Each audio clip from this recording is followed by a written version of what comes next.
Hey everybody, welcome to the channel. My name is Katie and I'm a 20-year veteran of the mental health industrial complex, and I have a few things to say, and that is as a patient. Okay, today I'm going to be talking about the interpersonal effectiveness skill, DEARMAN, as part of dialectical behavior therapy. Somebody in my comment section,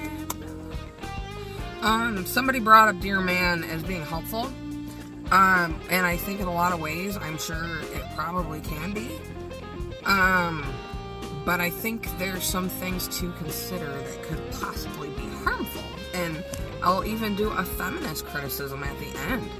Okay, so I've heard a few different things about DEARMAN coming from professionals on YouTube. They'll say something like, DEARMAN, in other words, how to get your needs met, or get people to say yes, or get people to do what you want. And right there I can start criticizing, because that sounds a lot like manipulation. And people with the borderline personality disorder diagnosis, who would be the ones mostly utilizing this DEARMAN skill, they're accused of being manipulative and they're discriminated for it. So, systematic manipulation or something. Okay, yeah, my disclaimer, guys, I'm just a patient. I have experience. If you go through my videos, I talk a lot about DBT and stuff. So first we're gonna break down what DEARMAN means. Okay, first we have describe. Describe the situation and stick to the facts. Okay, then we have express. Express your feelings about the situation. Don't assume that the other person already knows. Okay, and we're going to talk about this one a lot. Assert. Ask for what you want or simply say no. No one can read your mind. Reinforce. Explain the positive effects of getting what you are asking for. Mindful. Keep the focus on your goals. Don't get distracted. Appear confident and negotiate. Be willing to negotiate. I got that particular list here. I forgot to say this before I started. I got that from a meme, okay? And a lot of this is from chat, GPT, and me asking questions and breaking things down. Most of it is in my own, it's kind of like a cross between like my own words and the chat, GPT. I tried to word it myself the best I could, but that is my resource, okay? So I'm going to go over like some basic sort of mainstream criticisms of DEARMAN. The first would be that it's too robotic. Interactions can feel scripted rather than authentic. And to take it further, real life conversations don't allow a step-by-step process. You know, real life conversations aren't scripted. So if you follow a format, it may not always go in your favor because that's not how everybody is.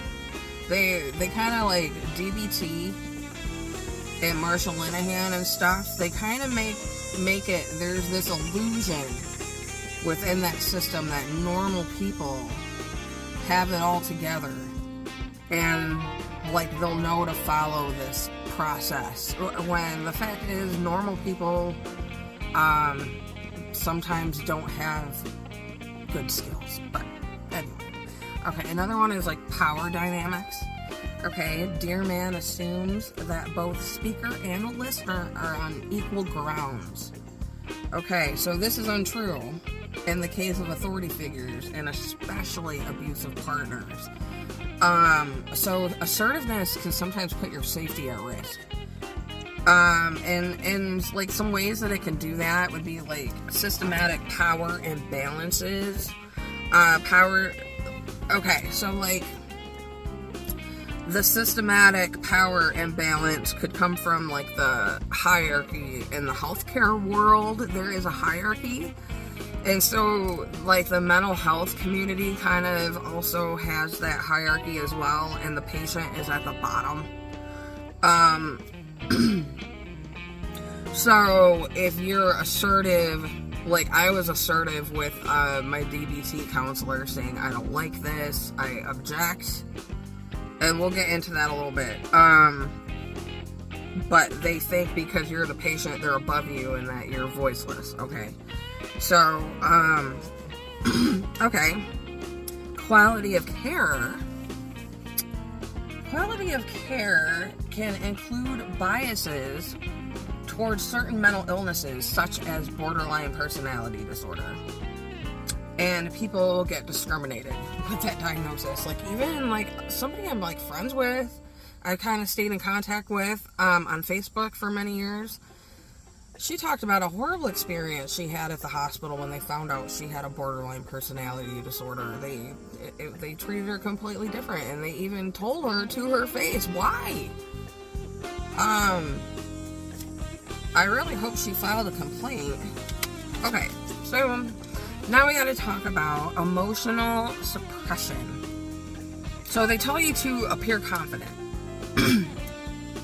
and stay mindful. But this can actually encourage people to hide hurt or vulnerability. So, okay, and it reinforces that strong emotions are bad. And if you appear confident, say with a violent person or something, or even a toxic person, they might retaliate. I think we'll talk about that more a little bit. And so, like, there's no skill to fix it. Okay, so we gotta talk about culture. DEARMAN is rooted in Western communication norms. Assertiveness, for example. It's considered rude in some cultures, but it's highly valued in the United States of America. So,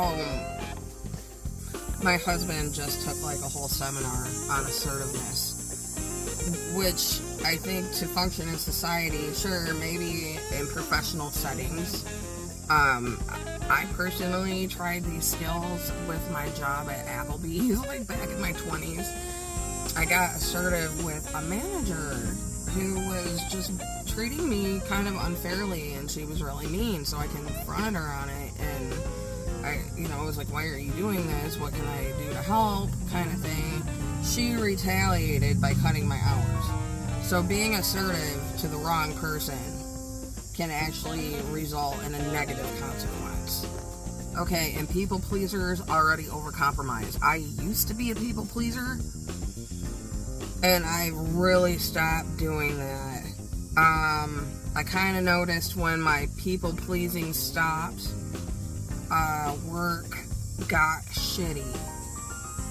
And I never really viewed the company so much as toxic. I, like, dealt with toxic people in the workplace. But,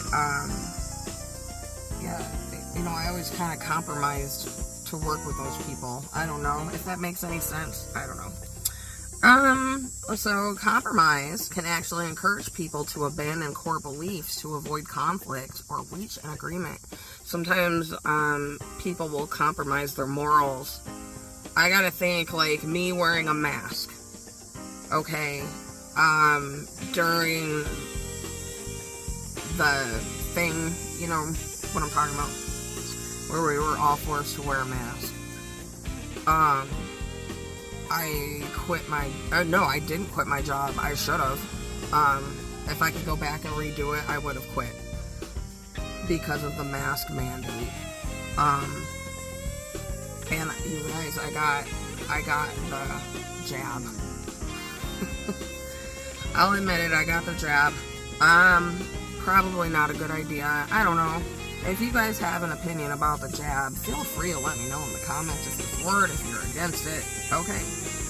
So, but I do kind of feel like I compromised my core beliefs to melt into the workforce and into society. You know, I guess at that time I complied.